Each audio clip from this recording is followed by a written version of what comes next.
کیا حنفی مسلک والا شافعی ہو سکتا ہے؟ اپنے مسلک کو چینج کرنا کیسا ہے؟ مثلاً میں امام ابو حنیفہ کے مسلک پر ہوں لیکن میں امام شافعی کے مسلک کو فالو کرنا چاہتا ہوں، تو ایسا کرنا کیسا ہے؟ یا دوسرے امام کے کچھ مسائل کی پیروی کرنا کیسا ہے؟ محمد شعیب مکہ مکرمہ سے۔ دیکھیں، امام ابو حنیفہ، امام مالک، امام شافعی، امام احمد ابن حنبل، یہ چاروں برحق مجتہدین ہیں۔ پوری امت کا اجماع ہے کہ انہوں نے قرآن و حدیث کی جو ریسرچ کی ہے وہ بالکل ٹھیک ریسرچ ہے، اور یہ اپنے وقت کے بڑے بڑے علامے تھے، اور پوری امت نے انہی میں سے کسی ایک کو فالو کیا ہے۔ تو اس لیے ہماری نظر میں یہ چاروں برحق ہیں، اگرچہ ان میں اختلاف ہے، لیکن وہ اختلاف صحابہ کے درمیان بھی موجود تھا۔ تو جیسے صحابہ کرام فروعی مسائل میں اختلاف کے باوجود سب برحق تھے، تو ایسے ہی یہ چاروں مجتہدین اختلاف کے باوجود سارے برحق ہیں۔ ان میں کسی کو بھی فالو کریں گے تو انشاءاللہ آپ کی قیامت کے دن نجات ہو جائے گی، اور نبی نے فرمایا میری امت گمراہی پہ جمع نہیں ہو سکتی۔ تو امت کا بہت بڑا طبقہ ہمیشہ سے انہی کو فالو کرتا آ رہا ہے، لیکن علماء یہ کہتے ہیں ان میں سے ایک فقہ کو فالو کیا جائے، یہ نہیں کہ آپ نے کبھی فلاں فقہ کو کبھی فلاں فقہ کو، یہ دین چونچوں کا مربع بن جائے گا۔ برحق تو چاروں ہیں، لیکن سب کے اپنے ایک اصول ہیں، اپنے ایک ضوابط ہیں، تو پھر ایک ہی کو مکمل فالو کیا جائے، کیونکہ اللہ تعالیٰ زمین میں فساد کو پسند نہیں کرتے۔ تو ایسا ہر وہ کام جو فساد کی طرف انسان کو لے کے جائے وہ بھی اللہ پسند نہیں کریں گے۔ تو اگر آپ ایک فقہ کو فالو نہیں کرتے، کبھی ادھر کبھی ادھر، تو اس سے فساد ہوگا، خواہش نفسانی کا دروازہ کھلے گا۔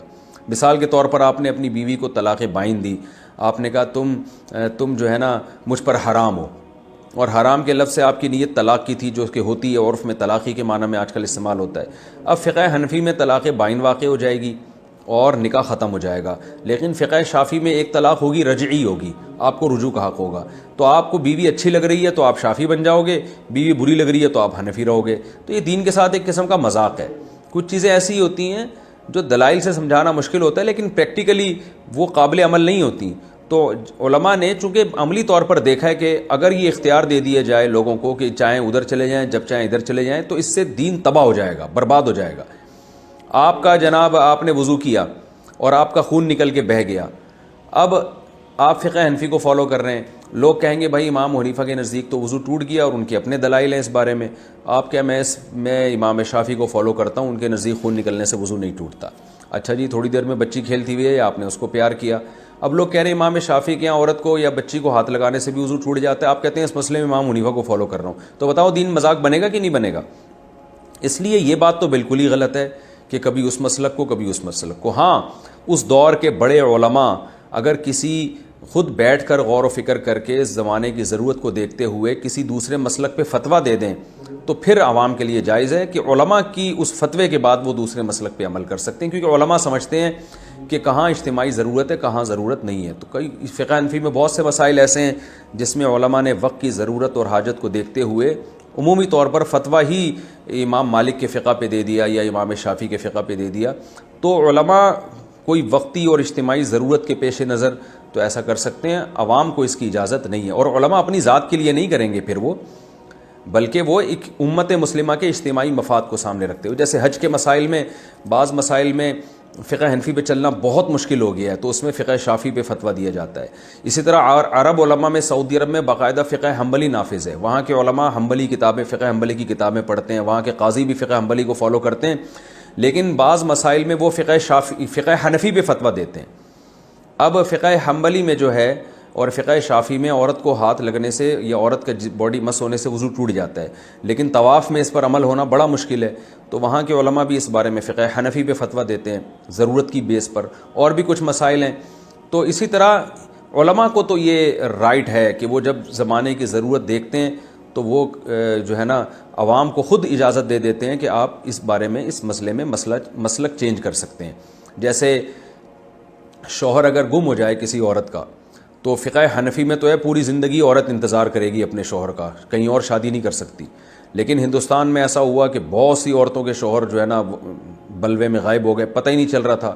اب ان عورتوں کو زنا کا خطرہ ہے، ان عورتوں کی کفالت کرنے والا کوئی نہیں، تو خود حنفی علماء جمع ہوئے اور ایک اجتماعی ضرورت کو دیکھتے ہوئے امام مالک کے قول پہ فتویٰ دیا گیا کہ بھئی 4 سال عورت انتظار کرے گی، اس کے بعد عدالت اس کا نکاح ختم کر دے گی۔ تو خود سے عوام کو یا خود سے کسی عالم کو صرف اپنی ذات کی حد تک اپنی خواہشات کے لیے مسلک چینج کرنا، یہ اس کی کوئی بھی اجازت نہیں دیتا۔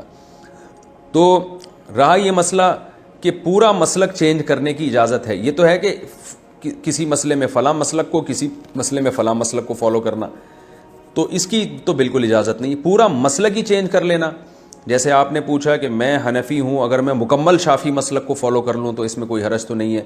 تو دیکھیں شافعی مذہب بھی بالکل برحق اہل سنت والجماعت کا ہے, تو پورا مسلک چینج کرنا یہ بھی ضرورت کے وقت جائز ہے. بلا وجہ یہ بھی ایک خواہشات نفسانیہ کا دروازہ کھولنے والی بات ہے. تو ضرورت کیا ہے کہ اگر آپ کسی ایسے ملک میں رہتے ہیں جہاں سارے شافعی مسلک کو فالو کرتے ہیں, وہاں علماء عدالتیں سب فقہ شافعی کے مطابق ہیں, اور وہاں آپ کو فقہ حنفی پہ کو بتانے والا کوئی نہیں ہے یا بہت مشکل ہے, تو ایسے موقع پہ کوئی اگر اپنا فقہ چینج کر لے تو کوئی حرج نہیں ہے. کوئی سعودی عرب میں کسی ایسی جگہ پہ رہتے ہیں جہاں سارے علماء ہی فقہ حنبلی کو فالو کرتے ہیں.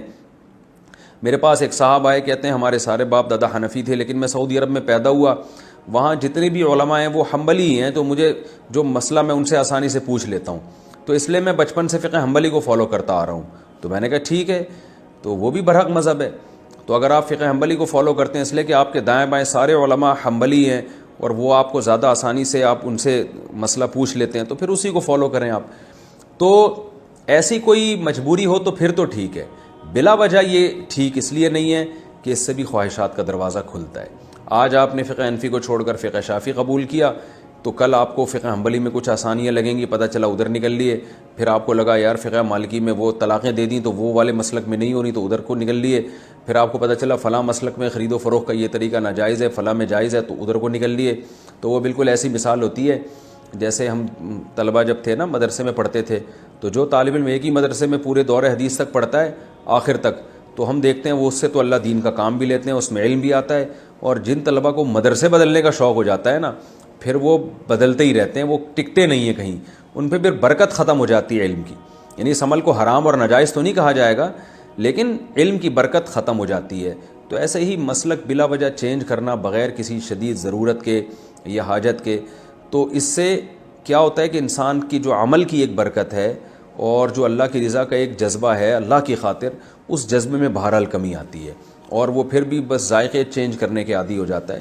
اس لیے چاروں فقہ بالکل برحق ہیں, کسی ایک کو بھی فالو کریں تو آپ ٹھیک ہے, لیکن بلا وجہ کسی فقہ کو تبدیل کرنا, یا تو کوئی بہت بڑا عالم ہو, بہت بڑا علامہ ہو, اور وہ سب کے دلائل بہت اچھی طرح سے جانتا ہے سمجھتا ہے, اس کو دلائل کی قوت کی بیس پہ ایسا لگا کہ فلاں فقہ اس کو لگا کہ قرآن و سنت کے زیادہ قریب ہے, تو وہ اگر دلائل کی بیس پہ اگر ایسا کرتا ہے تو بات سمجھ میں آتی ہے. عامی آدمی تو بیچارہ اس کو تو حدیثوں کے ترجمے بھی نہیں آتے. جیسے امام طحاوی رحمہ اللہ تعالیٰ, وہ شافعی مسلک کے تھے, تو بہت بڑے محدث تھے, تو ان کو دلائل کی قوت سے لگا کہ فقہ حنفی زیادہ قرآن و سنت کے قریب ہے, تو انہوں نے شافعی مسلک چھوڑ کر فقہ حنفی پہ کنورٹ ہو گئے. تو ایسے ہی بعض حنفی علماء جو بڑے بڑے علامے گزرے, ان کو لگا کہ فقہ شافعی زیادہ قرآن و سنت کے قریب ہے علم کی بیس پر, دلائل کی قوت کی بیس پہ, تو وہ مکمل شافعی فقہ کو فالو کرنا شروع کر دیا انہوں نے. تو ایسے ادھر سے کچھ شافعی حنفی بنے, کچھ حنفی شافعی بنے, تو کسی پر بھی کسی نے کوئی ملامت نہیں کی, اس لیے کہ وہ بڑے بڑے علامے تھے, ان کا رائٹ تھا. لیکن عامی آدمی کے پاس علم ہوتا نہیں ہے, وہ تو یوٹیوب کے کلپ دیکھ دیکھ کے متاثر ہو رہا ہوتا ہے, نہ حدیثوں کے ترجمے آتے ہیں. ایک حدیث اس کے سامنے ہوگی تو دوسری جو دوسرے مجتہد کی دلیل ہے وہ اس کے سامنے ہی نہیں ہوتی. وہ سمجھتا ہوتا ہے کہ ہوتا وہ کم علم ہے, لیکن اس کو یہ بھی نہیں پتا ہوتا کہ میرے پاس علم نہیں ہے. تو ایسے عامی آدمی کو اجازت نہیں دی جا سکتی. ہاں شدید مجبوری میں اجازت دی جائے گی, وہ مجبوری میں نے آپ کو بتا دی کہ ایسی جگہ رہتا ہے جہاں ایک ہی فقہ کو سب فالو کر رہے ہیں, تو بلا وجہ کباب میں ہڈی یا 1.5 اینٹ کی الگ سے مسجد بنانا تو بہتر نہیں ہے کہ جس فقہ کو سب فالو کر رہے ہیں اسی کو فالو کر لو. تو آپ کسی ایسے کنٹری میں رہتے ہیں جہاں سارے ہی شافعی ہیں اور سب وہ ایک ہی اسی پہ ڈگر پہ چل رہے ہیں, اور آپ ایک اکیلے وہاں پر حنفی ہیں اور آپ کو آپ کے فقہ کا بتانے والا بھی کوئی نہیں ہے, تو پھر تو ٹھیک ہے آپ شافعی فقہ بھی چلیں. لیکن اگر ایسا نہیں ہے تو جس فقہ پہ ہیں وہ ٹھیک ہے, اسی پہ چلتے رہے آپ. تو جس پہ چلیں ٹھیک ہے, لیکن دوسرے کے لیے اپنا ظرف بڑا رکھیں, دوسرے کو بھی ٹھیک سمجھیں. مسئلہ ایک مسلک کو فالو کرنا یہ غلط نہیں ہے, ایک مسلک کو فالو کر کے دوسرے کو یہ سمجھنا کہ یہ قرآن و سنت کو نہیں مانتے, یہ چیز تعصب ہے, یہ عصبیت ہے, یہ غلط ہے. میں سعودی عرب کے بڑے بڑے مفتیان کرام کے فتوے میں نے پڑھے ہیں, تو ایک وہاں کی دارالافتاء کی کمیٹی سے ایک فتویٰ نکلا تھا, اس میں انہوں نے لکھا تھا کہ کسی بھی فقہ کو فالو کرنا اور کسی کی طرف نسبت کرنا اس میں کوئی حرج نہیں ہے. کوئی آدمی اگر حنفی ہو یا شافعی اس میں کوئی حرج نہیں ہے. شیخ بن باز بڑے مفتی اعظم ہیں, ان کے دستخط تھے اس فتوے پر. لیکن آگے ان کے الفاظ تھے ما لم یکن متعصبا, بشرطے کہ تعصب نہ اس کے اندر. تعصب یہی ہے کہ اپنے آپ کو سمجھے کہ بس ہم ہی ٹھیک ہیں اور دوسرے کو سمجھے وہ باقی سارے قرآن و سنت کے خلاف ہیں. جیسے کہ پاکستان میں اور انڈیا میں یہ چیز ہے کہ اپنے آپ کو سمجھتے ہیں کہ ہم چما دیگرے نیز, کہ بس ہم ہی صحیح ہیں, باقی سارے ہمارے علاوہ وہ سب قرآن و سنت کے منکر ہیں. یہ چیز غلط ہے.